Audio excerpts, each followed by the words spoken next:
నీ బలహీనతను నేను శక్తిగా మార్చుతున్నాను. నా ప్రియమైన పిల్లలారా, మీ హృదయాల్లో దాచుకున్న భయాల్ని, మీ కళ్లలో కనిపించే సందేహాన్ని నేను తెలుసుకుంటున్నాను. ఈ లోకంలోని అలలలా మీ మనస్సు కొన్నిసార్లు ఊగిసలాడినా, నా ప్రేమ మాత్రం ఎప్పుడూ నిలకడగా మీను ఆవరించింది. నీడలు మీను చుట్టుకున్నప్పుడు వెలుగును నేను మీకోసం పంపిస్తాను. మీరు ఒంటరిగా నడుస్తున్నానని అనుకునే ఆ క్షణాల్లోనే నేను మీ పక్కన అత్యంత దగ్గరగా ఉంటాను. మీరు చేసిన ప్రతి చిన్న ప్రార్థనను నేను వినుతాను. మీ హృదయంలో ఉన్న కృంగిన మాటలు కూడా నాకు వినిపిస్తాయి. మీరు పడే ప్రతి కన్నీటి బొట్టును నేను ఆశీర్వాదంగా మార్చగలను. నా ప్రేమను నమ్మండి.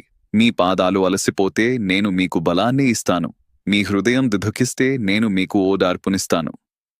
మనస్సులోని భారాన్ని నా చేతుల మీద ఉంచండి. మీకోసం నేను తెరవబోతున్న మార్గం శాంతితో నిండి ఉంటుంది.